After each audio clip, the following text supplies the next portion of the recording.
So, hello and welcome to a special episode of Deeptown Diverse VR Show. Today we have a crypto roundtable. I know it's not round behind me, but still it's a roundtable. We call it like that, and we have absolute best of the best in our show today. And you know, I would not introduce them myself because I would never do the best job in that, and I let them introduce themselves. So, guys, thank you for coming. Thank you for being here today. Absolutely honored and excited to chat with you about all things crypto. And I guess we'll start from the bottom or from the top left with Matty. And we'll let everyone introduce themselves and plug things where they can find you and stuff. So, Matty, the word is yours. Hey guys, thanks for having me. My name is Matty. I run DCL Blogger.com. Started investing, I guess, in the NFT space with the virtual world Decentraland, and kind of learned about more virtual worlds and art and all this new world of NFTs and how cool the space is. So now I just blog about the space and communicate and get in touch, network with the people that we have on this board. A lot of these guys I've talked to before, and yeah, excited to see what we can talk about. Absolutely fantastic. And Matty is tweeting a lot of interesting stuff about NFTs, doing some really good roundups about about what happened recently. I like your new initiative about 24-hour roundup of what happened in NFT. That's really cool. So yeah, thanks for being here today. And we move to Colburne. Yep, Colburne Bell, co-founder at MoCA, Museum of Crypto Art in Somnium Space, blockchain investor, NFT investor, starting with virtual lands. Obviously love what you're doing in Somnium Space, Artur, crypto art collector, and just really interested at where these virtual lands and these scarce digital assets are coming together. Cool. Thank you very much. And Mocha, of course, amazing stuff. Who didn't see it? Maybe they actually are not alive, because if you didn't see Mocha yet, you're missing out. So, Andrew, tell us about yourself. Yeah, hi, my name's Andrew Steinwold, and Artur, thanks so much for having us on. Really excited for this. And founder of Zima Red, which is just a content brand that makes podcasts, newsletters, blogs about the NFT space in the metaverse. And recently am working on a entity that's going to be focused on investing within the NFT ecosystem. So excited to get that going. Fantastic, and I've been honored to be on your show, on your podcast, and we had a great chat. I like how you called me the Metaverse maximalist. I mean, it's actually true. Yeah. So, thanks a lot, Chris. Oh, what a T-shirt, my friend! Wait a second. Let me wait. Before you say anything, let me zoom in. Okay, wait. For those who did, okay, look at this T-shirt. Amazing.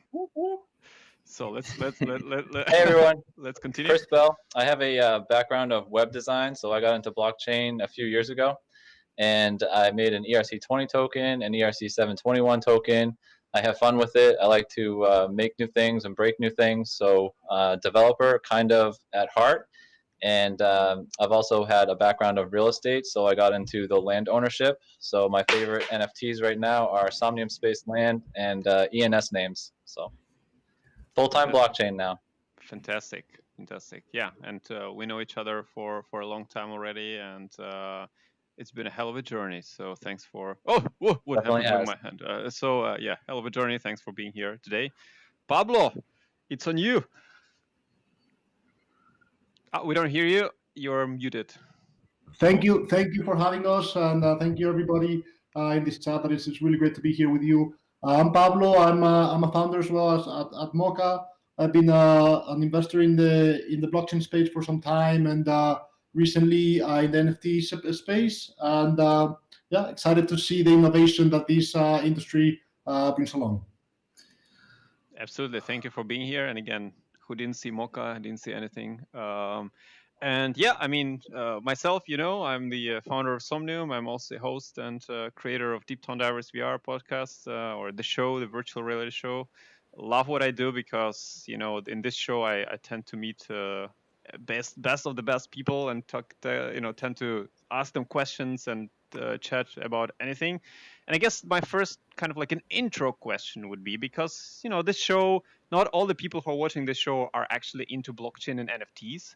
So how would you, and we don't need to go through all of you guys, but if someone feels the need to answer, that would be fantastic. How would you describe for non-crypto people what NFTs are and why they should care? It's such a hard question. Yeah, I would throw it to Matty. Matty, I bet you have the come best. on. Okay, zooming Actually- in, dramatic zoom in. I actually avoid the question, and I think, for mainstream people outside of this space, I don't know how deeply they need to understand the technology, but on the outside, I guess the value proposition, the benefit is that you can own these virtual assets, whether it be land, whether it be art, whether it be music, and the ownership of it unlocks us to do a lot more with it. And it's hard, it's hard to explain what that actually means unless you really understand blockchain.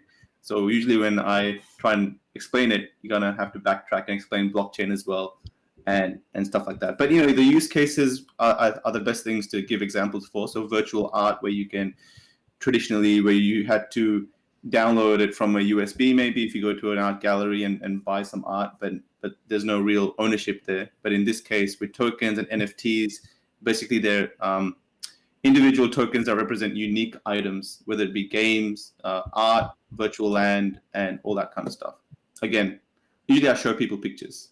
Yeah. I mean, fantastic. And I think I'll always add to people, and I actually tend to answer this question a lot because the virtual reality community, they are not all into blockchain, or majority of them are not into blockchain, and they're always like skeptical when they see that Somnium is a blockchain world. And I always say, guys, you actually own stuff, and we don't control what you own, what you do with your belongings, which is the most fantastic use case for anyone who is playing games or doing something. It's just you decide what you do with it, you decide when you sell it, you decide to whom you sell it, and you don't need to ask my permission to do so, which is the most brilliant use case, I think, for any game, any virtual world which can exist. So yeah, anyone else, guys, you want to add to that something? Yeah, I'll jump in. Yeah, so for me, I think NFTs are just a unique digital asset, and then why they're important or why they're interesting is that they are just property rights. They're property rights in a digital form. So just how we own our car or a house or our computer, or whatever, in our physical world, our physical lives, we should have the same rights within a virtual space. And before blockchain, we didn't have that. It was all controlled by whatever game or virtual environment that you're in. But now we can actually own our goods, and that's a huge step towards the creation of the ultimate goal, which is a metaverse. So, okay, fantastic. Yeah, absolutely. I think another great benefit is that it's kind of like the cloud, how you can have for the metaverse, the entire metaverse, when you have an avatar or a house or a car on the blockchain, you're able to pull it into different platforms from the blockchain. So it allows new platforms to come out and quickly pull everything from the blockchain into their new platform and start using the same assets right away. Yeah, interoperability is the and we'll touch upon that later, but it's a huge topic, and I think blockchain will, of course, play an instrumental role in that. I think we all agree with that. Yeah, so I guess I won't ask anyone how we got to the blockchain, how we got into that. Everybody has a different story, and I think we've covered it before. So let's dive into it, right? Like, just forget about all the boundaries. So what caught your eyes and your attention this week, this month from the NFT space? What actually, what are you thinking about all the time and you can't stop thinking about? Like, tell me your deepest secrets about NFTs. Like, plug something, tell us something, whether good or bad, whatever that is. I think we've just seen hordes of people kind of wanting to learn about what the hell's going on in the NFT space. And I've noticed my Twitter following and other people's Twitters are just blowing off with NFTs, and the conversations are going crazy. And everyone wants to throw money or expose themselves in some way financially to this industry and the growth of it. And I think for me, what I've been contemplating is what the answer to these people is. Like, is it NFTs? Is it the fungible tokens? And the difference in mentality that you need as opposed to usual cryptocurrency investing, where you just buy a cryptocurrency and you just hold it for like a year or two, you do nothing with it, and then you sell it, hopefully for a profit. With NFTs, it's something different, right? Art, maybe you can do that, but with virtual land, if you're just going to hold it, not really do anything with it, or a game, you're kind of devaluing the platform. So for me, for the last week, I've been seeing this flood of activity in the NFT space and the intersection with DeFi, and it's kind of like, how do we nurture this to a more longer lasting NFT experience for them? Because if they're devaluing their platform and also reducing their chances of increasing that investment as well. Again, with art it's fine, but with digital land and game items and things, I'm seeing it's the case. Right. Absolutely, I agree. I mean, we can see it firsthand, and there are different examples. That, for example, like guys from Mocha, I think that's one of the perfect examples of how you can, invest into something and then develop it and use it for your use case, in the same time promote the product, promote the world, and just do it in a holistic experience which benefits everyone involved in that. And this is just a fantastic example into this. What about usual suspects? I mean, I have to ask. You know me, right? I have to ask. Like, what about all those Rarible and CryptoPunks and stuff? And I explain why. I'm a huge proponent of use case. If I don't see anywhere use case, if I don't understand quickly why someone should care about something, I become very skeptical very quickly. So if there is no real use case and everything is based on just hype or future promise or future growth or speculation, I become very, very suspicious, and I start to dig deeper.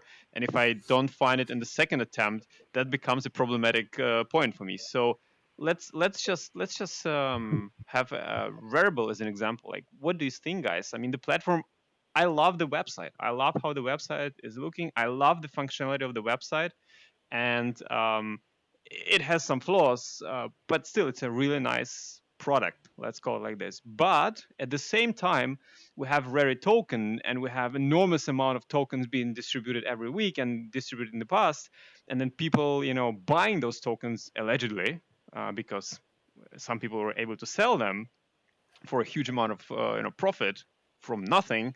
Now the question is, what the hell is happening there? Like, why? Who is buying, and why they're buying, and what is the use case of that token?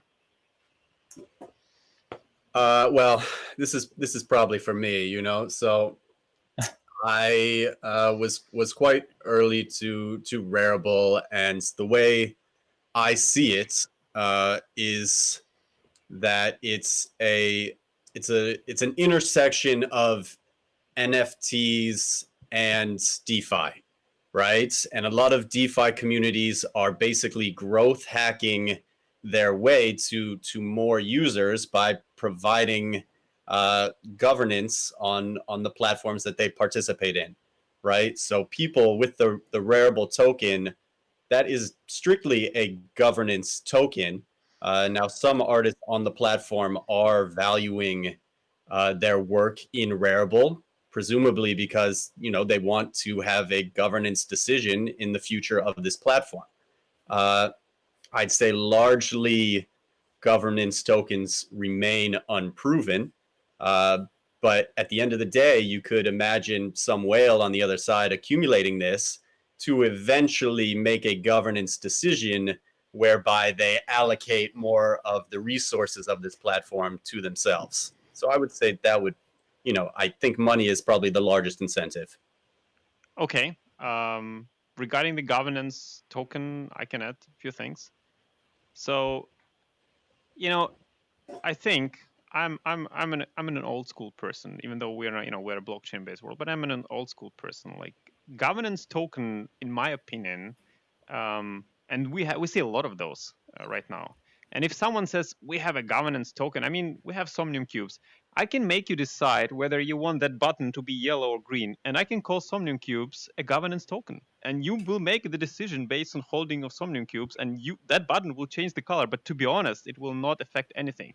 So if I look at what Rarible is letting people to vote, and in general, what kind of decisions you can make on those governance tokens, not only Rarible but others, to me, it's pretty funny, right? It's like you are not deciding on anything. In case of a hardcore important decisions of the company, you have zero aspect and you have zero control over it. And honestly, even the legal side is like so. And I'd say even the legal side is not on your side if you're holding the tokens. So that's why I'm kind of skeptical on the governance. anyone can defend that thing? Like, why governance token care should care, and why people should care buying those if the decisions they're making are actually not as important for the platform or for the person who's holding the tokens? I think it depends on the platform and the space. The space is all about decentralization, and you're going to find people that want to have that control from the community. So whether it is at the moment just playing around with governance on small decisions, I think it's going to evolve into a more fruitful governance experience for the community as a whole. I know Decentraland, for example, they had 20 or 30 people put across their wearables proposals, and they let the community decide by voting. Obviously not a perfect system. Everyone could vote with mana.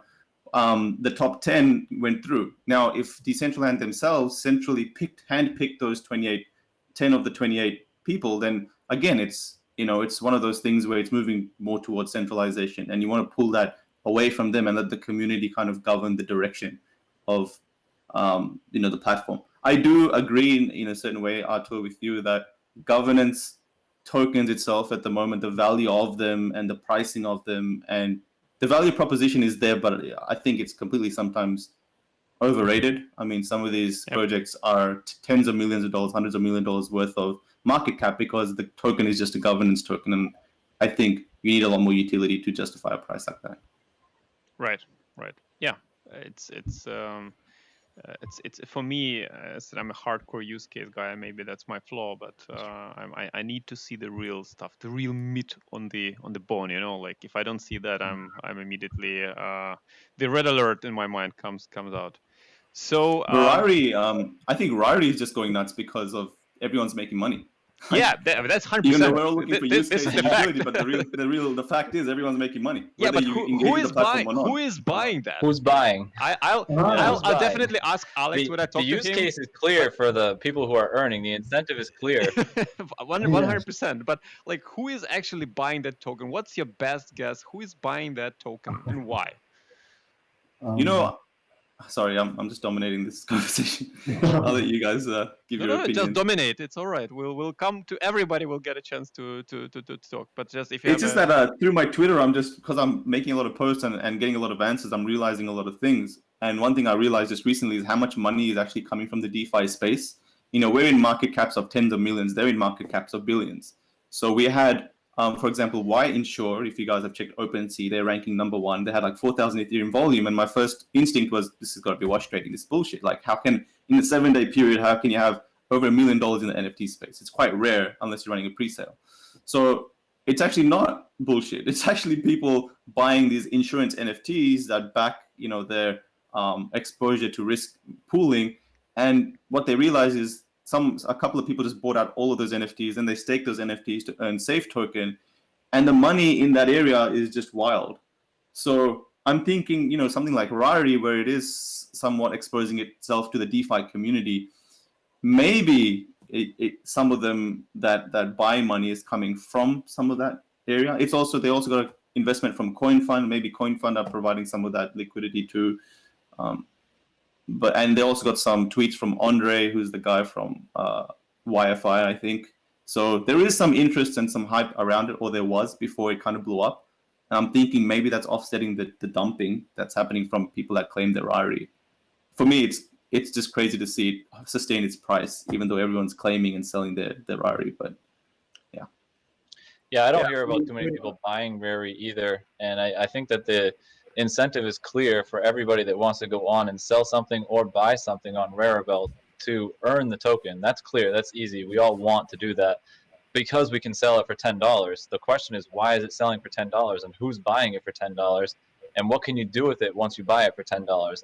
I wouldn't really want to buy a $10 token today just so that I can vote for future operability on the platform. It just doesn't make any sense to me. I can kind of vote in my own way by adding my my 2 cents to the Discord or something like that. But I don't see the use case for Rari either once you get it. I think that these. Oh, Pablo, you want to go? No, please. Yeah, I think that these governance tokens are obviously just like kind of a quasi like proxy equity kind of feature to these platforms, and people can't get great exposure to a lot of these hot crypto products like DeFi or NFTs And so when someone releases a governance token, that's the closest thing they can get to any sort of financial exposure. So then they'll purchase that asset because it's kind of like, in a sense, it's a sort of equity. So that's kind of, it's mostly built off of hype. And as Matty pointed out, there's not a ton of great governance use cases today, but I think that they're slowly building them out. So in the future, ideally, people will be able to make really big decisions on certain platforms. But yeah, today it's mostly a quasi type equity product. Okay, Pablo? Just my comment. I mean, I agree with everything that Matty said, and everybody else said, but I just think that it's somewhat of an innovative and cheap way of attracting people. I mean, this is, I'm not going to say, or we don't know where the money and the buyers are coming from, but this is a very, very easy way to incentivize people to come to the platform and gain volume that way once you gain big. Yeah, I'll hopefully will be speaking to Alex, and he's from Russia. I speak Russian, so we'll have some honest conversation. I can promise you that. But it's not a threat. It's not a threat yet. But the good thing is that it's working. The good thing is that it's working. It's attracting a lot of people. There's a lot of incentives, so it's actually getting the eyes of the, as Matty said, of the DeFi space.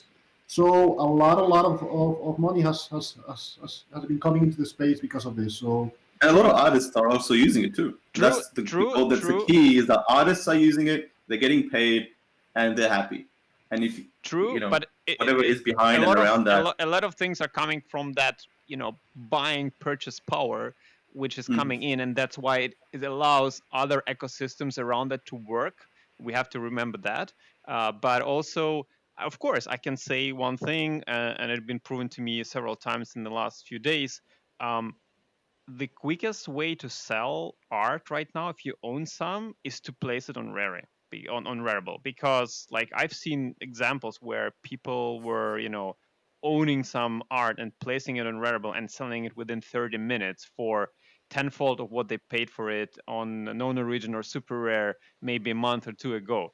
So now the question is, again, the origin of that is because of the rare tokens being distributed for the most active buyers and sellers, because the purchasing power is there, that's why this is happening.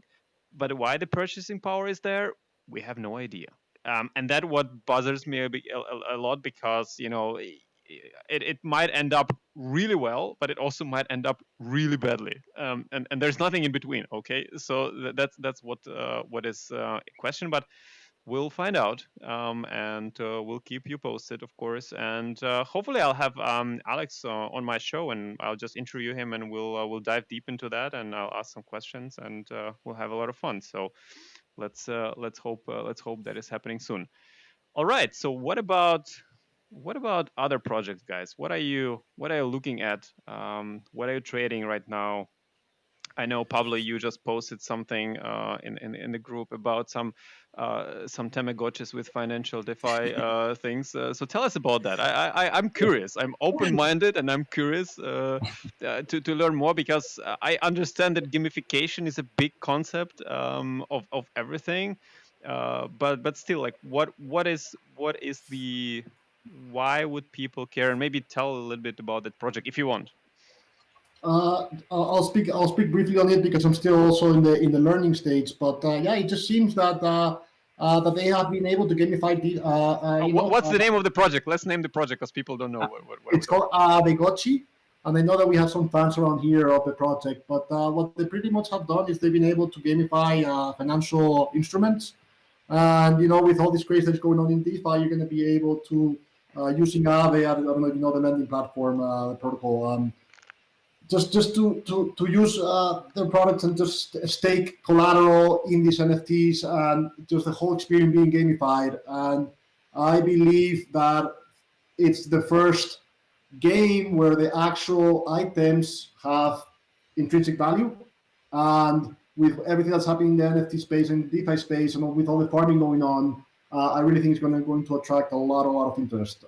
It's also going to allow a lot of composability inside DeFi. So like these Avegotchis will allow you to have wearables that will even be another extension of that collateral, and I just think it's it's a proper team, it's a proper thoughtful idea, and I think it's very innovative interaction between DeFi and NFTs. So I really think quickly they will become one of the most important gaming projects over here. Okay, and just what is the actual use case for them? It's like the what do you think is the more important use case in this respect? Is it the game itself, that it's gamification and fun for people, or is it the financial part of it? For me, it's for sure that's the financial part of it. But again, adding that layer of gamification is what's going to make them, what's going to attract a lot of people and make them unique. And again, these are going to be innovative. It's by a good team, so I'm sure there's going to be properly thought out, and it's going to allow for composability in DeFi that perhaps is not even allowed in other projects just yet. So yeah, very bullish on that side. But I think it's more the DeFi side that they've been actually able to incorporate DeFi into NFTs. In a proper, thoughtful way. So I think it's, yeah. I think Have you guys seen the project Meme, or is it called Meme? Yeah. Okay. Okay. Please explain me meme, because like I'm completely, my use case background was collapsing there right away. Like I what Trust me, Artur, like people just do stuff for fun. Fun is a huge use case. Look, I understand. I understand that, but crazy. even fun has to make sense. So like what? Sometimes it doesn't. Sometimes memes can lead the charge for creating like $1 million, $10 million, $100 million market cap companies, and we're seeing that happen. I would never thought I'd talk about or even somewhat promote the project with a ticker called Meme, but here I am. So I'll talk about it a bit. It's such a super interesting idea. Is you provide liquidity on Uniswap for Meme and Ethereum, and you stake that, and in reward you get a token that you can cash in to get a rare NFT. So every day when you stake, you gain these things called pineapples, which aren't tokens, they're just points on the platform. And the more pineapples you have, the more cards you can mint. And each of these cards have rare number, a limit of them allowed. So there's 100 rare Binance CZ cards, or there's 10 rare Andre cards, etc. And so you're being rewarded for staking in not just yield farming or getting that native token like sushi, but you're also getting NFTs. So that's kind of an interesting dynamic, because suddenly they're getting an asset that no one knows the value of. You can't just go and sell it on the marketplace, and there's this collectability that's coming to that staking idea. So I think it's interesting because they're collaborating with people like coin artists to do the next art or the next set of cards, and that's what got my interest. Is now they're going to start collaborating to provide more cards that you get as you stake and get rewarded from staking. For me, it's exciting just watching this unfold. I don't invest until obviously there's something more happening, but watching it unfold and the gamification that's happening and seeing people play around with more incentivization models with NFTs now, not just sushi tokens, and the dynamic that's forming around it, that's what is interesting about that. Okay. I don't know if I confuse people more than explain. It's pineapples buying some cards where you exchange with ETH on Uniswap. I think that's ultimately you end up with a rare card, and that's ultimately you end up with a rare card from staking your liquidity. And I think that's the key here, because that's an exposure to the NFT market and the whole collectability and how the whole dynamic and economy works in the NFT space. Okay. Yeah, no, and then going off that, I think it's really interesting that they're introducing some sort of, I call it proof of work mechanism into the NFT space. Because right now, to create an NFT, there's zero cost and it's very easy. You can just kind of mint it and then go on your way. But by introducing some sort of effort or work that needs to be done in order to obtain an NFT, it's like the proof of work mechanism similar to Bitcoin or whatever. And I think that those types of mechanisms they kind of give inherent value to an NFT, because it's not just, oh, you can mint it and then you're on your way. It's like, no, you need to actually work for it to do XYZ function in order to obtain it. Okay. All right. Yeah. And maybe. So sorry, Artur. No, go ahead. Part of the reason I made my own ERC20 token was because there were so many ICO scams going on, and part of the reason I went out and pushed myself to make NFTs was the same reason, to see how easy it is, to see how much it cost me, to see how effortlessly I could transfer them and possibly sell them. And it helps me logically think about what Artur keeps saying is, first of all, use case. If I buy something, what am I going to do with it?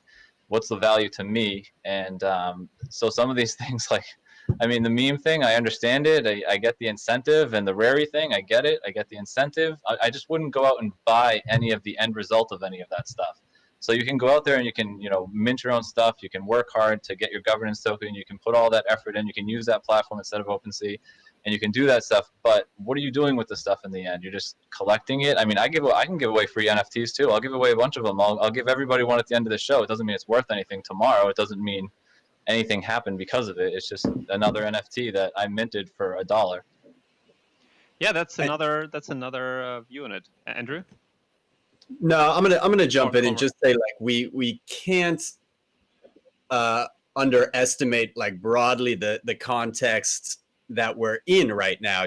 There's a ton of people all over the world stuck at home, bored out of their minds, and they want to experiment and they want to gamble, and it's leading to just kind of this explosion in creativity. We saw it, from the artists transitioning from a more traditional world, coming to digital, finding ways to sell, and we see it from the developers as well. So it's I think highly contextual in that there's just a lot of people looking for something to do, and this is fun and exciting for them. And how do you guys? I partly agree and I partly disagree. And I think personally, I tend more to lean towards what Chris has said regarding the actual use case rather than just collecting stuff, for example. But how do you do due diligence on the project? So you find a new project, something pops up, right? And someone tells you, look, this is an interesting one. What is your secret sauce and your kind of like list of things to check if you encounter a new project, and how do you go through that, and how long does it take you to do that? And maybe this is an important question, so we can go one by one. Maybe Matty. Oh, cat, Sorry, hello. trying to move So Matty, how do you go through the due diligence? How do you do that? What's the process? I'm a really conservative investor. I watch the space evolve. I don't mind if I'm late to the party. I'd rather protect my money in like a pre-sale phase or something where there's just an idea. I'm more an observer. I like to see and be like, whoa, this is cool. Like, what's happening here with the community, etc. What I've learned is that projects that have been able to sustain themselves 6 months down the line, 1 year down the line, and people from the community don't move on to the next hot thing, that's kind of a sign there that the project has more to offer than just their early promises. So for me, it has been more about seeing projects like Axie Infinity. Now, again, this is about the use case. People from Axie Infinity make money, provide financial incentives for people around the world to actually play the game and make money and do, pretty much run tournaments and do a living, make a living doing that. With virtual land, seeing people continue to buy land. And that's why I'm like hawk-eyed with watching land sale volume every 7 days, is because I want to know that new people are coming in, lands are being bought, people keep seeing the value, and it's a constant thing, not just something that was hyped up for a year. And now it's becoming with art, it's more about, and art is a good example, it has no real use case, right? People just collect it. Am I accurate to say that, Pablo? I think you're, or Colburne? You're muted. I mean, definitely people collect the art, yeah. Fair. Yeah, I mean, I think we're trying to prove the use case for art in the metaverse, right? There is a desire for, and we're seeing it, a tremendous desire for both artists to see their art on display, and people want to come in, they want to watch the live streams, they want to see the building in virtual reality. And for us, what this space represents is kind of just our idealistic version of the metaverse that we want to see. We started this from a very philosophical point of, here we have all this barren land. What is the world that we want to create? And how do we ground this something, kind of away from just commercial economy? Well, you want to create the most beautiful world. And to do that, you bring the most beautiful art pieces. You invite the creators to participate with you. And we really think that, these creatives are recapturing a lot of the value that they might have lost in the traditional art world by being empowered with all these technologies that are kind of converging at the same time. Okay, I agree. but you guys fantastic in avoiding my question. But I remember, I have a good memory actually. So, how do you do the due diligence? Please What was the question describe again? me. Exactly. Please describe me 5 steps, maybe, or 3 steps, whatever steps you're taking into actually check the project and make your own first impression decision or second impression decision, whatever that is. So maybe Matty, coming back to you, you're a conservative investor, which is good. But how do Mhm. you I'll go, I guess. uh, My due diligence happens pretty quick, and I, like you guys have seen, I kind of neglect a lot of projects because I don't avoid them, I don't ignore them, I look into them, and I try to see how many token holders there are, and a lot of stuff like that. But with my entire interview that I had with Andrew, it all comes down to use case inside virtual reality. So I completely agree with the use case on virtual art. I just don't know how to value it. So when I look at the stuff, it's hard for me to put any value on it. So I just don't buy it, and that's my due diligence. Is that when I look at it, I put the value on it for myself. And if I own it and I happen to sell it in the future for a higher price, then it is what it is. But I would never buy a piece of art today online, and expect that it's going to go up tomorrow. I just can't do it because I can't value it. I can value land, and I can understand that every single crypto artist out great and some horrible crypto artists are going to all want to display their stuff in virtual reality. So or in even other virtual platforms too. But people are going to want to make their art and come into virtual reality and display it and try to sell it. And that's what we're going to start to see. And I see that as the use case for it. But the due diligence it's quick for me. It's very quick. I neglect a lot of projects, and it's usually the token holders, the platform, how much effort they put into it. I look at the owners of the platform. I look at the token and the code of the token because I have that availability. I understand it with the coding, but I look at all of that stuff and try to get the best projects only. okay. I'm only involved in a few. Thank you, Chris. Maybe Pablo, you're the next one in the line. So for me, I think it's the team is always the most important. No, I think I personally try to apply the same that I used to do before I got into the blockchain and into the NFT space. But a good team can take any project or any relatively good idea and actually make it profitable, and they can probably pivot along the way, and they can do certain things. So this goes a little bit against what most people in this industry like. I don't think that everything should be decentralized. I personally think that most projects benefit from a centralized and a focused leadership. I believe that projects have souls in general, somebody that really leads those things and has the thought process and really pushes these things forward. And for me, I really focus on a good team. For me, that's very important. Okay, thank you. That's a great point. That's a good point. Yeah. What about you, Andrew? Yeah, so I would look at the core fundamentals like team, the market, the product, the token economics, and community. And team would be, do they have a record of past success? Are they constantly shipping new features? The market would be, okay, this is the virtual world. So looking at broadly the virtual world market and seeing how that's expanding. The product would be, hey, is this a fun experience? Am I enjoying myself? It's very, very simple. And usually if you're having a good time in it with a crypto related game, then it's a pretty good bet. The token economics is what asset within this universe is investable and you think will accrue the most value over whatever period that you're kind of looking to invest in. And then the community, that's super important, obviously, especially with virtual worlds, because the community builds these worlds. So if you have a thriving community that's really engaged and really happy to build and be a part of it, then your virtual world is going to be extremely successful. Cool. Yeah, absolutely. So Colburne, how about you? The community is a good point too, but I think that there's going to be multiple communities and groups inside the virtual worlds. Just like on Facebook, there's multiple groups for different types of people, and family groups and friends groups and types, organizational groups. So all of that will be inside the virtual world too. I really envision everything on OpenSea coming into a virtual world and becoming one entire entity. Yeah. And then obviously the metaverse after that, where you can kind of jump from one spot to another with the same assets from the blockchain. Fantastic.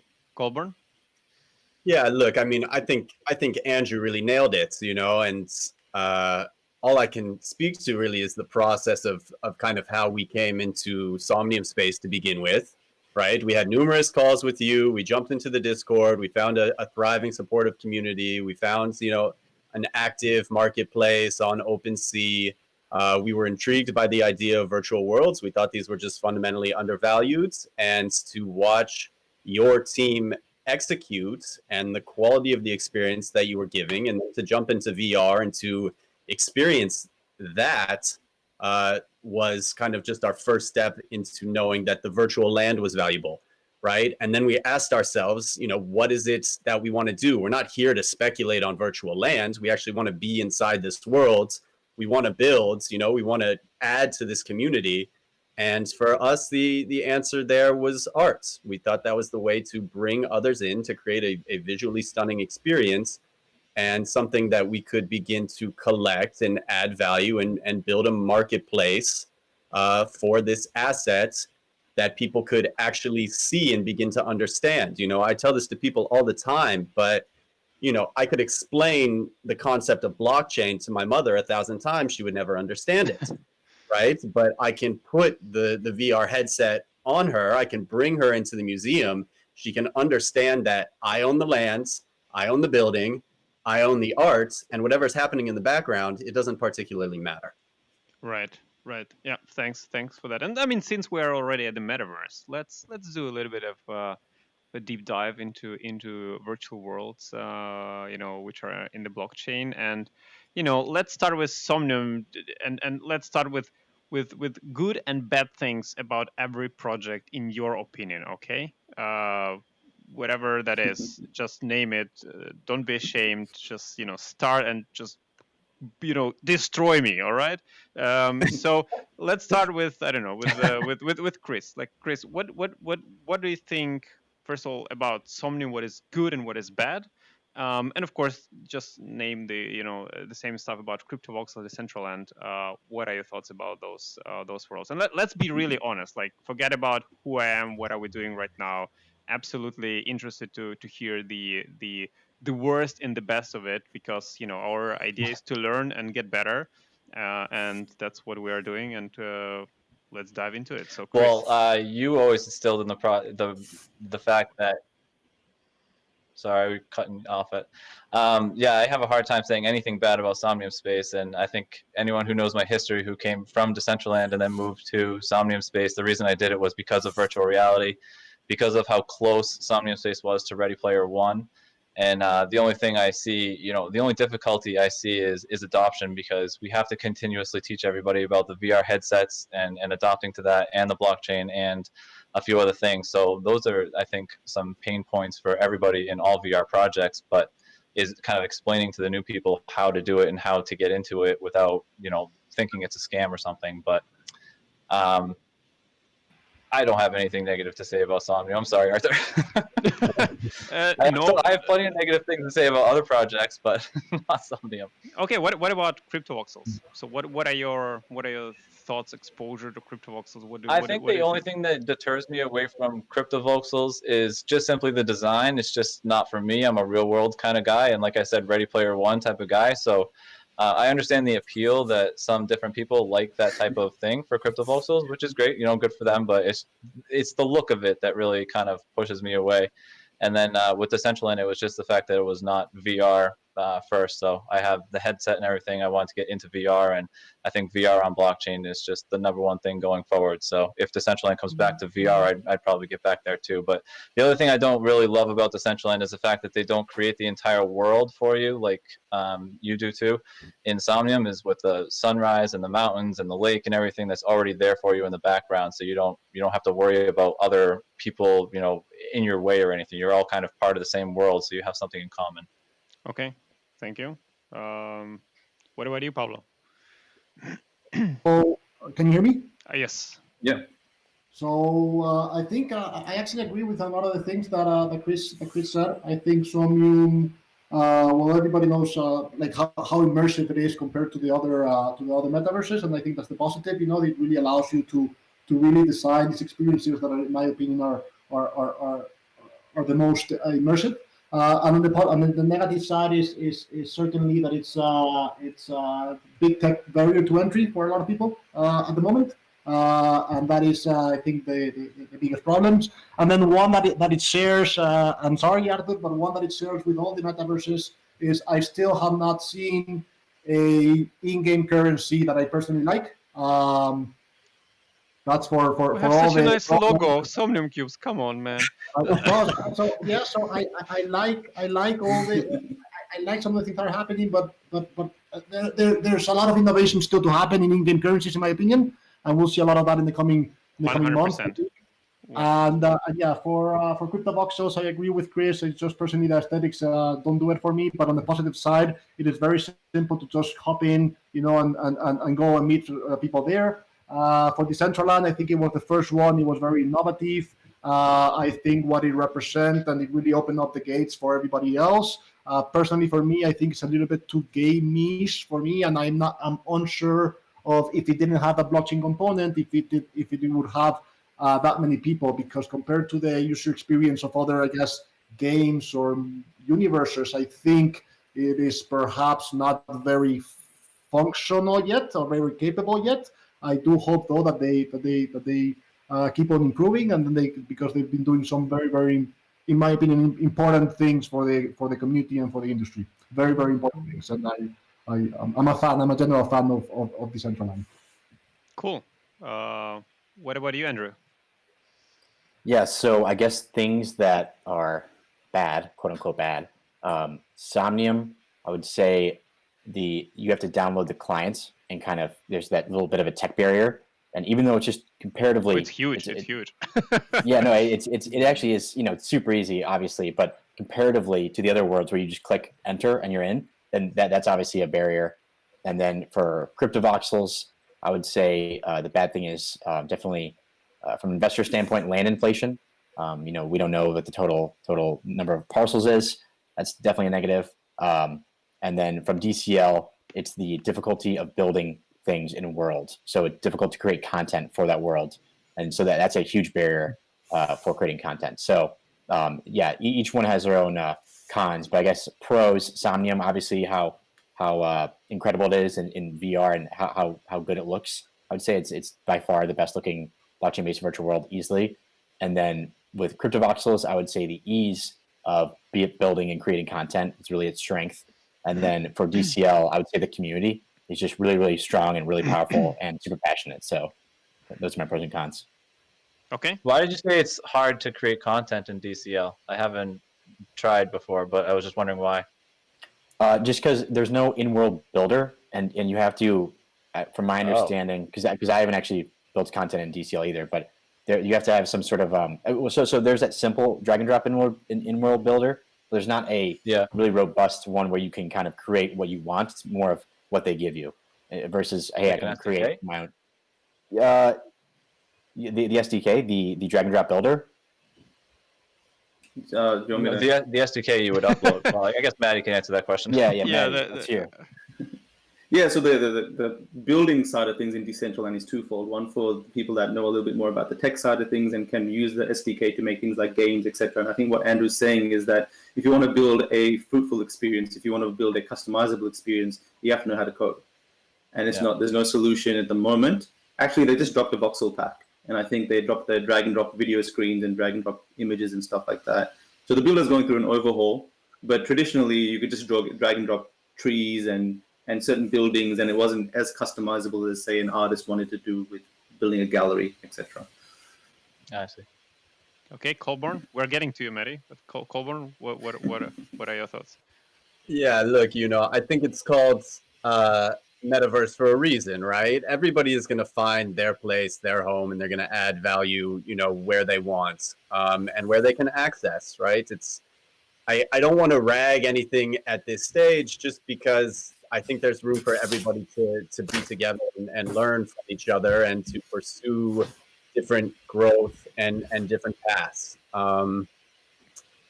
Obviously, I love everything that you're doing with Somnium Space. People have talked about the tech. The tech is difficult in the beginning. I've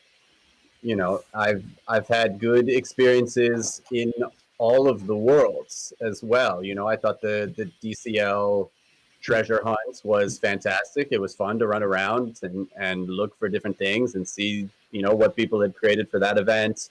I really enjoyed, a lot of money, had a hotel party where there was something like 50 artists, maybe 4 months back. And and that felt in an uncomfortable time like a very social experience. So I'm all for the way that all of these worlds are just bringing people from all over the world together to interact and socialize. And it's, for me, it's they're all seeds, and they're all going to grow and find different paths. So I think what's happening everywhere is pretty exceptional.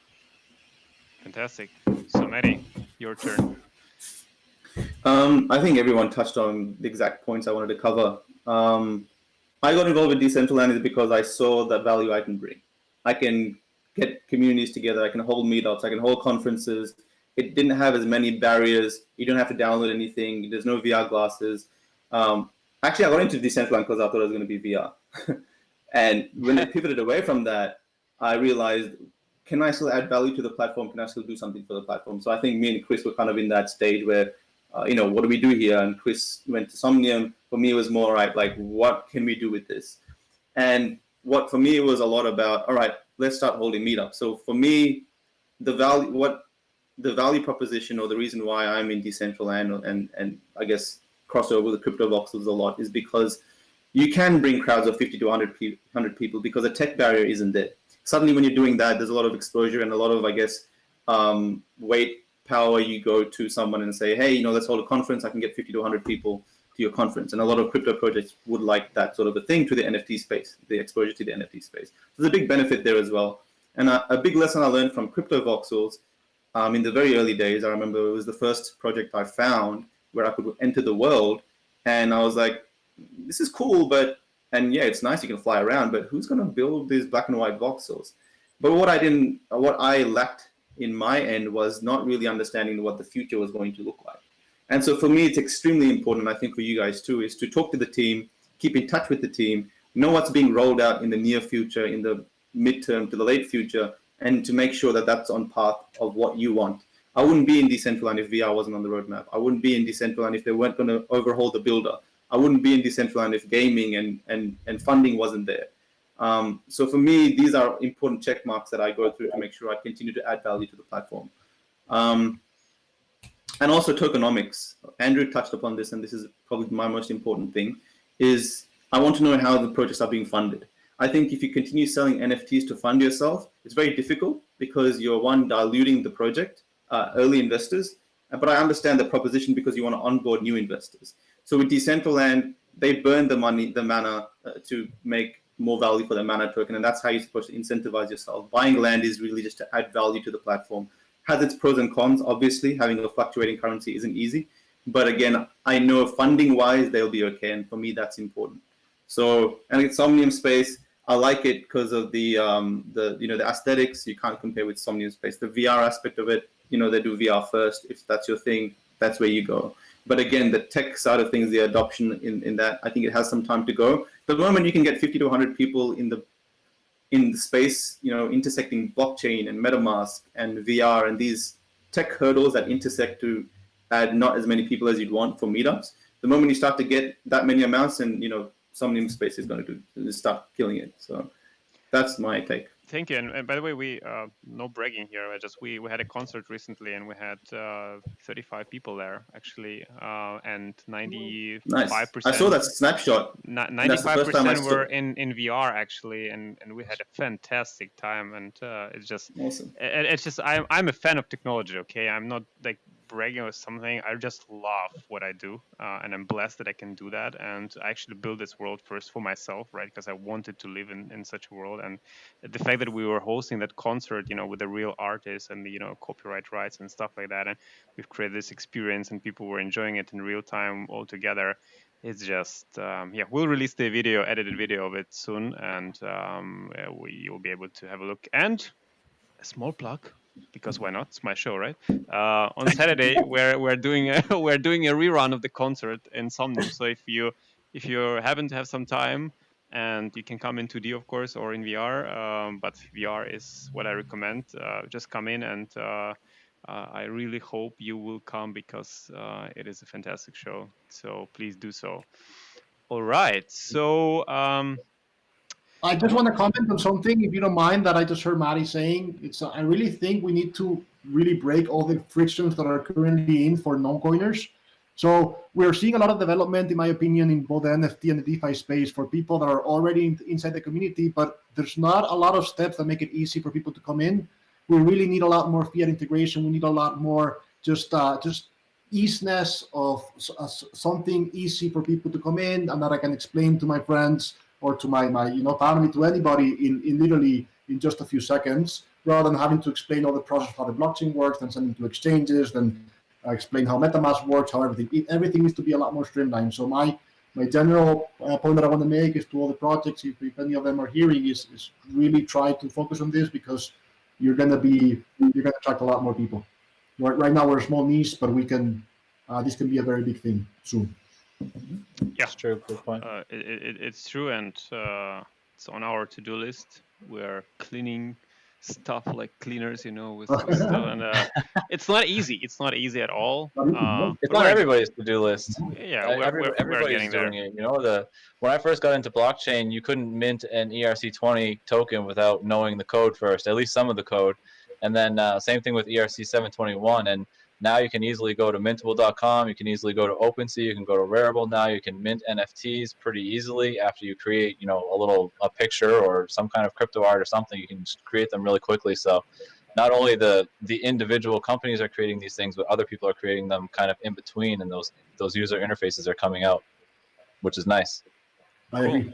Cool.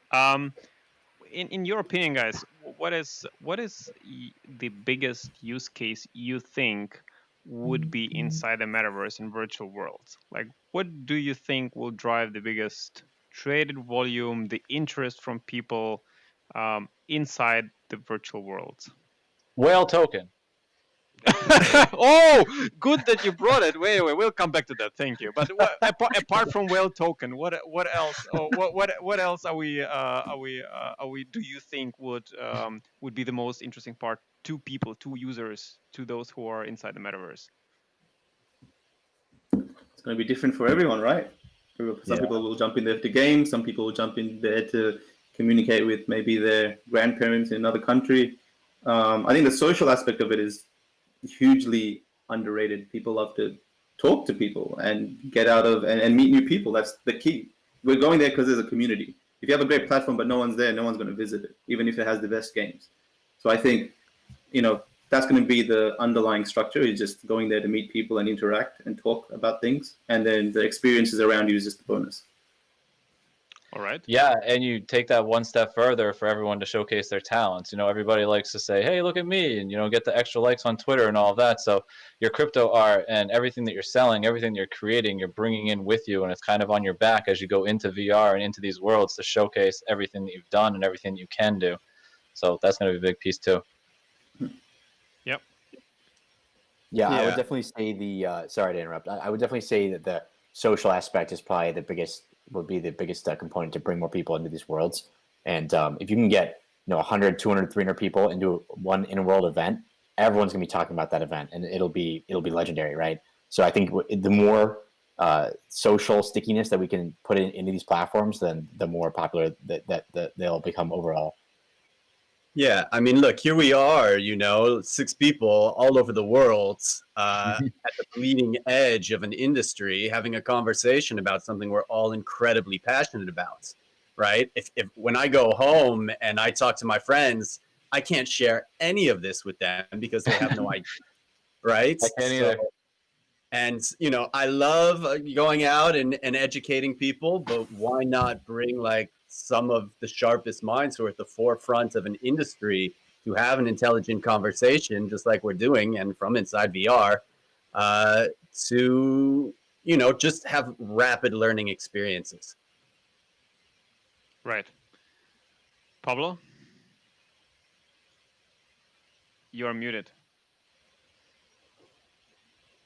It's difficult. It's difficult to tell. I think obviously at the beginning, just because of how things were built, I think art is going to be a major use case. We're going to see a lot of activity there. It's going to drive a lot of the activity and of the interest.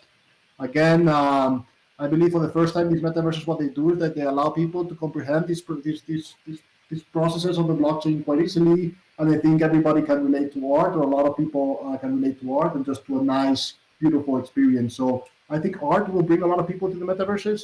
And then once we have full Web3 functionality inside the metaverses working properly, I think we're going to see a lot of commerce, a lot of DeFi, a lot of just blockchain gaming also happening in the metaverses, which will be fun.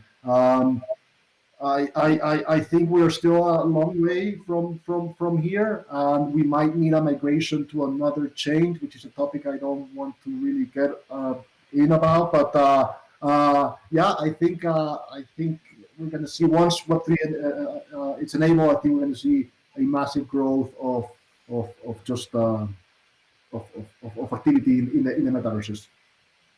All right. I agree. Maybe last. Let me check the time. Actually, what is the time right now? 8:02. Okay, we're actually 1 hour in, which is good. So maybe before we go to whale token, because I definitely want to go that road as well for a bit. But what is your let's say what are your views on the marketplaces? All right, let's dig into a little bit into the OpenSea part of things and future of OpenSea dominance versus some other marketplaces. Do you see some other emerging? How do you see that space? Because it's an interesting space, and I love OpenSea. I love guys what they're doing. I love the team and how responsive they are, and generally the people. But what is the biggest contender right now for OpenSea at the market? Do you see any? Man, these are questions, Artur. And I didn't prepare any of that. I'm just coming out of my mind. They're just Look, Rarible is coming for OpenSea's lunch, and they're doing it with this token, and Rarible started as an art marketplace, but now it's a true NFT marketplace, right? And when you have people who have been trading NFTs like Pranksy coming into a marketplace and bringing volume there, yeah, that's competition. So Definitely. it's going to be very interesting to Is that the only competitor? How each I can't think of another one. I'm sure there's going to be so many competitors, man. I'm sure Binance at some stage or some larger exchanges are going to try and get some of that fees action. For sure. Yeah. I think we haven't seen it. I mean, that was a good segue because my answer to the last question is pretty much NFTs are the major use case for any virtual world or any of this. We're looking at all of it on our browsers right now, but we're going to be looking at it in virtual worlds soon. And then you pile on top of that this DeFi stuff. So if you can take decentralized finance and you can do a smart contract that can loan my land, you can loan me Ethereum for holding my land in a smart contract until I pay it all back. And if I don't pay it back, you get my land.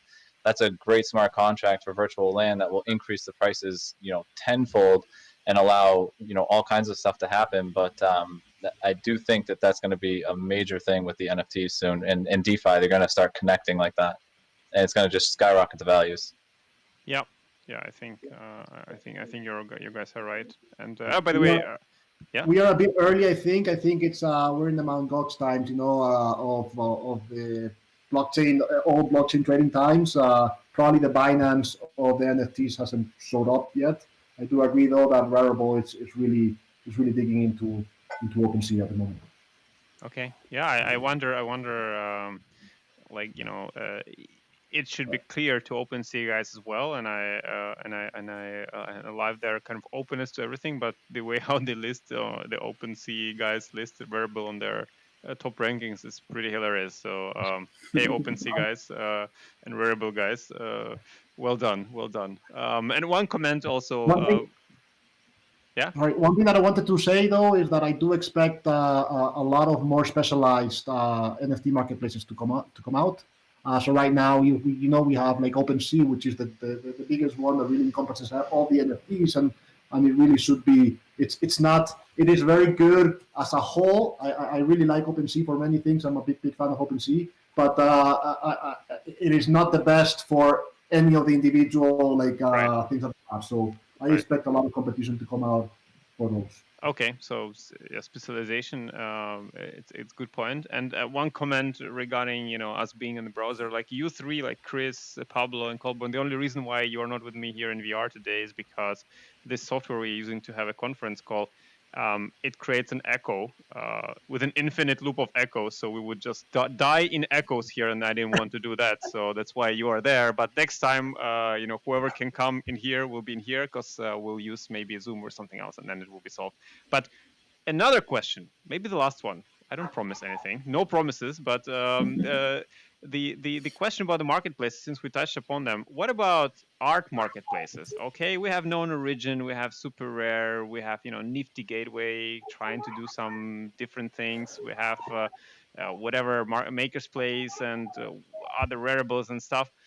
What do you think of those art marketplaces? What are your expectations? Who do you think will dominate the market? And how will it evolve? Pablo, you should answer first. I'm gonna pass it on to Colburne to start, and maybe I'll have some comment. Hey, no football here, all right? But okay. This is just dynamite. It's like comparing worlds, All I know, we know all of the teams, they're working incredibly hard, right? And they have their idea for what they want to be and who they want to be. And the beautiful the beautiful thing about the space is there's just like so many passionate people that care very deeply about their vision, and we're trying to blend like this idea of centralized leadership and community feedback and morphing it all into a product that fits everybody's needs, right? It's going to be messy. So I think like if we can have just a spirit of like constructive back and forth, and like a family, we're going to fight, but we make up and the family. We're going to be great. But, I agree. Yeah, where do I totally agree, man. Where do I feel like... Go ahead. Sorry, Cole. I'm totally cutting you off at the end. Where do I all see it fitting in is like Super Rare is fighting for that premium market niche of that market, right? Nifty Gateway has come along. They're doing something different with fiat integration and the way they're releasing pieces, and they've proven themselves to be successful. And Maker's Place has tremendous artists. They have different artists. Same with Known Origin. They just updated their format. It's looking very nice. Like, we're in these marketplaces. We see everything. So all I can say is just like continue to learn from each other and innovate. And Look in my eyes, okay? You don't see them. Okay, I love what you're saying. Okay, it's all beautiful, but we're here today to speak the truth. Okay, and it doesn't mean that the truth has to be bad. In a deep dive. We are here to tell our opinion about how things will evolve. And maybe I'll rephrase the question. Okay, who'll rock, who'll die? Tell me. Who you put your bets on? Like, what is your opinion about marketplaces? I'll jump in. I'm not the biggest artist here, that's for sure. Go on. Come in. What a cliffhanger! Can you hear me? Yeah. So many answers. Wait, I cannot process so many answers. I don't think you can hear us. But while Chris is figuring it out, I just want to say that I actually agree a lot with Colburne. I think anyone that is giving this industry a shot with funding people, anything, and man, this industry is not easy to survive in. No method is proven. You are trying to figure out governance. You're trying to figure out decentralization. You're trying to make people make money. You're trying to provide utility for products and assets.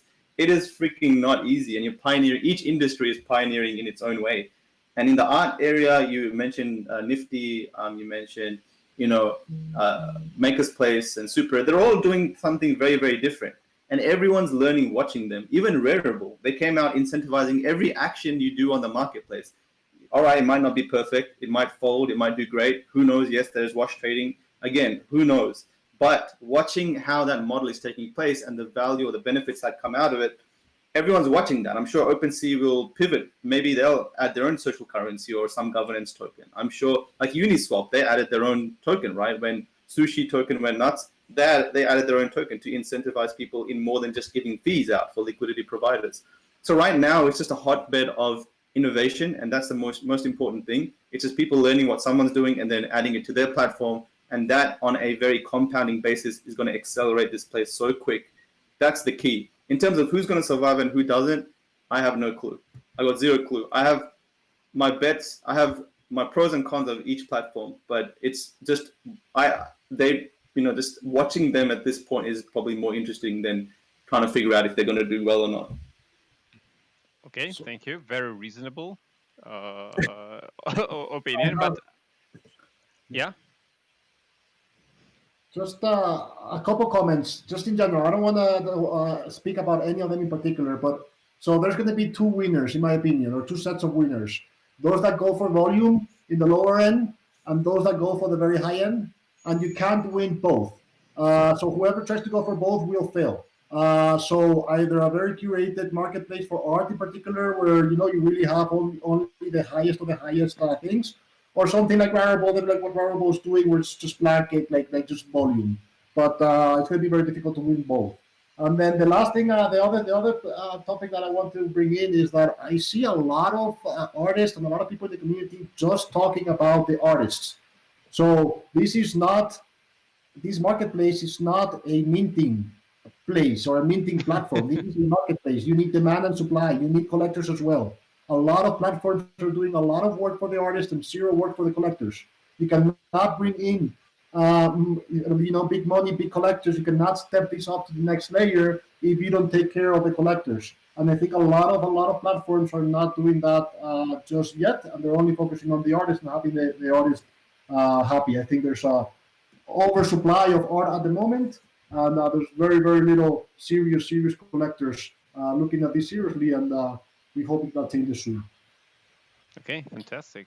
Yeah, going off of what Pablo said, I think marketplace businesses in general, they're winner take most markets.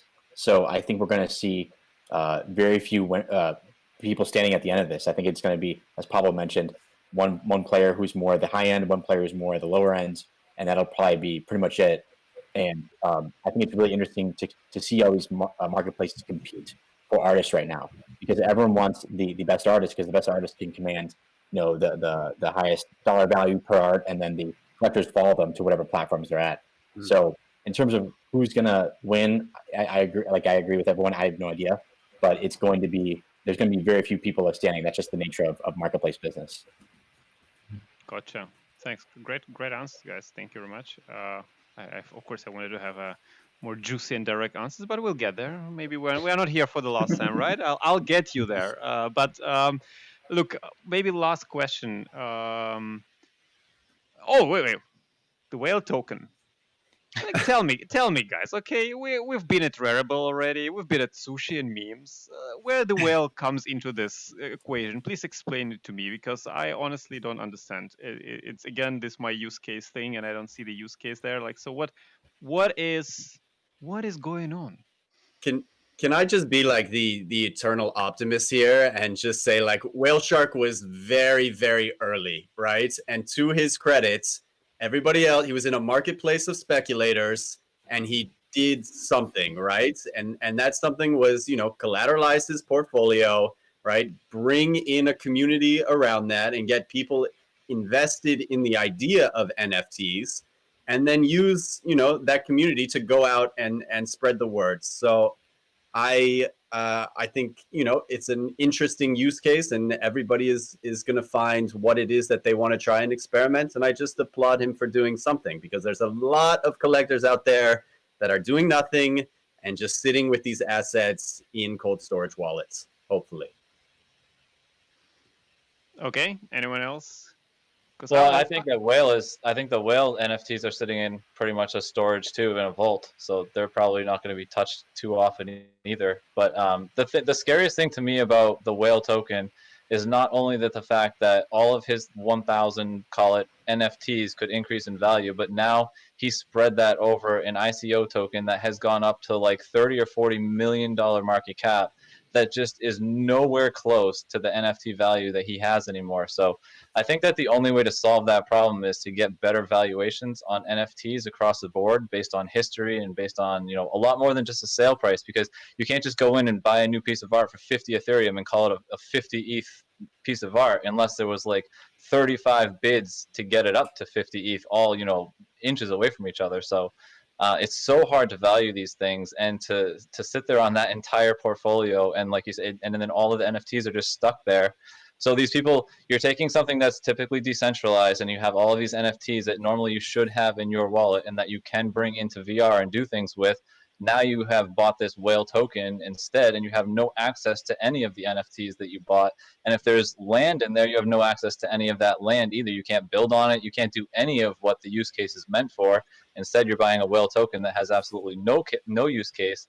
And you have to be very, very careful about where in the spectrum to buy it. If the whale token is here, you're overpaying for all the NFTs at once. If the whale token is way down here, you're underpaying for all the NFTs. So it's possible you could get into it at the right price, but you have to be very, very careful about where to buy that token. But we do know that there is like tremendous, social media has taught us that there is just tremendous value in community. It's the same reason why there is, valuation on these governance tokens, right? There is a plus in developing a brand that is a value that goes beyond just the collateralized value of those NFTs. But on top of that, is the only community really that actually has some assets, like backed by actual assets. It's the only social token like that really actually has some tangible things behind. But okay, I can understand that, and I hear both sides. But where is the guarantee? Nowhere. Yeah, but that's a problem. All right, that's a kind of a problem because I mean, in life there are no guarantees. You will die and you'll pay taxes. I mean, I can guarantee you both things. Two things are definitely there. But like, without any joking apart, right? Like, where are the guarantees that those assets will be in that vault, right? That those coins will be in a way that they are right now, and nobody will dump them onto the market or run away with them, as we've seen recently, and I'm pretty sure we'll see a lot of those cases in the future, and that is a problem. That brings a problem of community is great, but community. It's another one of those things with use case with me. There's no use case. Exactly, but community created by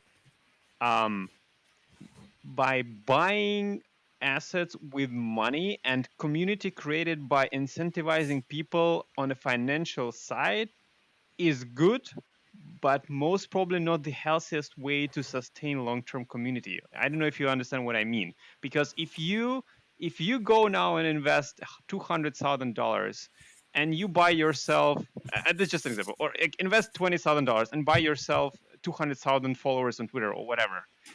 It looks great, but it brings you zero value to your Twitter account, and it will be obvious to everyone within 20 minutes that the engagement rate is not there, and it kind of like reminds me of that, because you can buy your way into the market, you can create an interesting, engaged community based on financial incentive, but what's beyond there? Like, what people care if suddenly Rarible, for example, or someone would stop buying those tokens? Would people care if the vault of Whale Shark will not be there, or something happens to that, or like that? Those are questions. Like, would those tokens be used further on?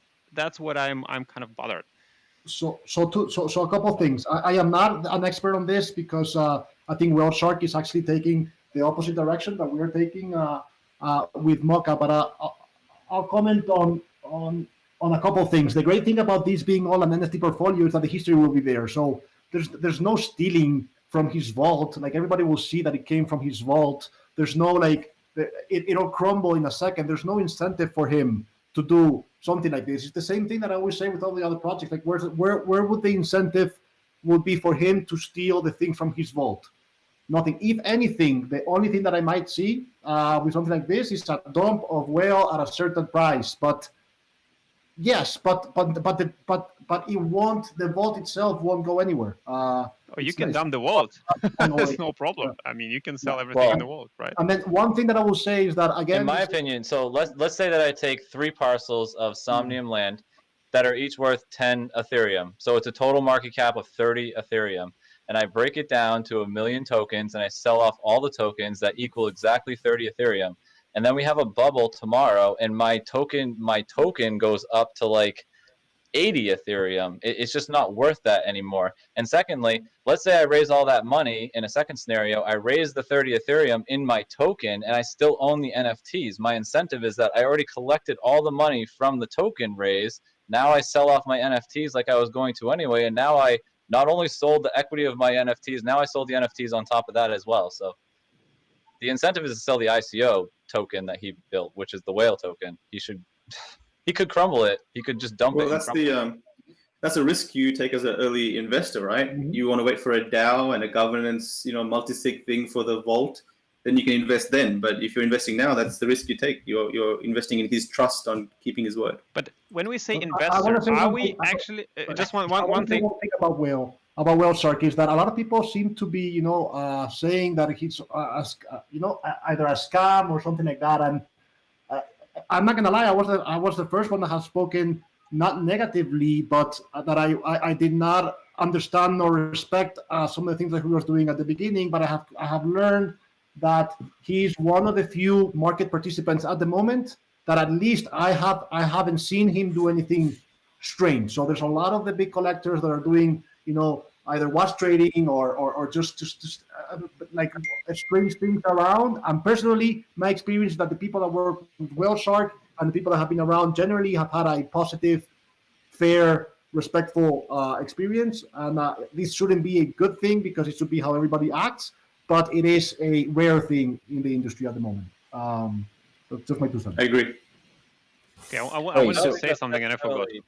I don't think that means anything though, because he's got all that money. He raised all that money for all of those NFTs, and now all the people who bought Whale Shark have no use case. They can't use any of the NFTs they bought. If any of those NFTs go into a game, they can't play the game. If they're land, he can't build on the land. If it's anything, they can't use it. If it's art, they can't use the art.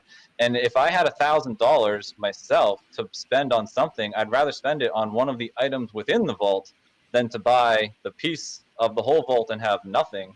Because at least if I bought a couple things out of the vault, I'd have the NFTs and I could use them and own them trustlessly in my wallet like a blockchain item is supposed to be. And I think this is like one of the mistakes I made with CryptoVoxels, like I mentioned before, right? I saw the product for what it is now. I didn't see what the plans were to evolve it further. And that's what Whale Shark is. That's what the whole community and the approach is. You see it now. It doesn't have, like I said, a multi-sig. He doesn't have people that utilize all of these assets. But as he transitions into that and it becomes a lot more community-driven, value-adding asset, whatever you want to call it, that's what I guess they're working towards getting to. So do you believe it's going to get there? And when do you want to invest if you want to?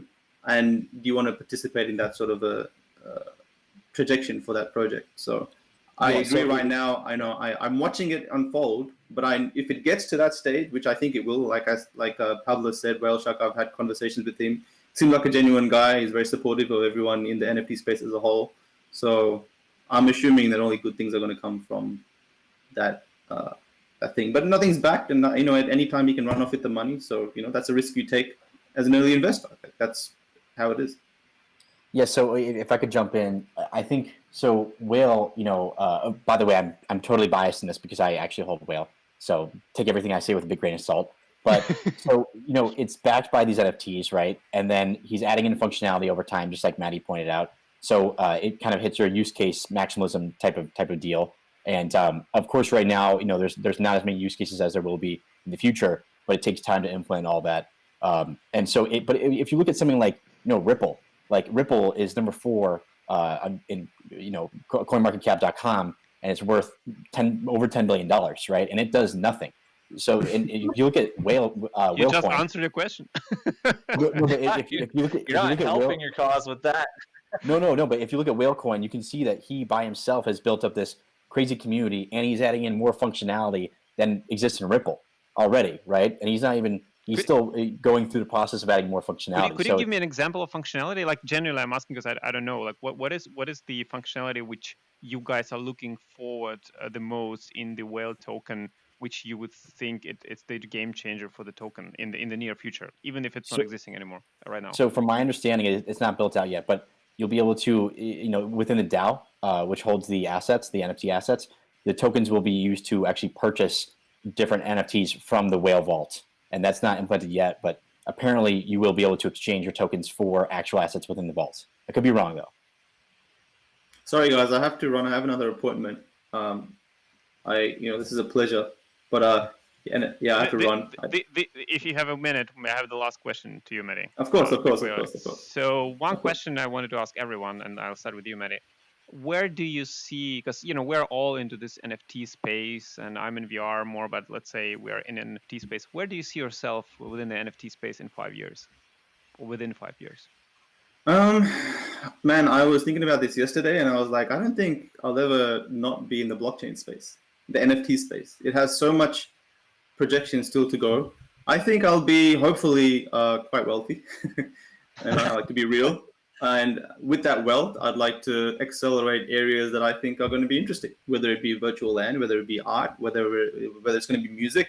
I'd like to invest in, new artists, new developers that need some funding, and hopefully be some sort of a funding advisory, use my value, and whatever I did with Decentraland is kind of bring partnerships, etc. Blah blah blah. I'd like to do that with whoever I can help and be a part of that initial journey. So part of that plan is being wealthy, and that's got to do with positioning myself right for the next bull run, which is just a matter of time. So yeah, that's a simple answer. Fantastic. Thank you, Matty, for the answer. Thank you for coming. It was an absolute pleasure. And you're welcome. Oh yeah, wait. You're not going anywhere yet. But nope. Matty, thanks a lot, and I hope we're not doing it for the last time. It was a lot of fun. Of course. So it was a lot of fun. I'm very grateful you invited me, Artur, and it's a complete pleasure to meet everyone here that I haven't met before. All right. Colburne, Pablo, all of you guys. All right. Cheers. See you, Matty. So, Colburne, where do you see yourself within 5 years from now in the NFT space? Look, I want to be doing exactly what I'm doing now, right? I want to be building metaverse worlds from a foundation of arts and culture, right? I really want to create the most beautiful experiences that allow a general population to access something that, otherwise they might have to go to a physical museum or a physical exhibition to see. I want them to be able to put on glasses and be in a world of wonder and experience wonderment.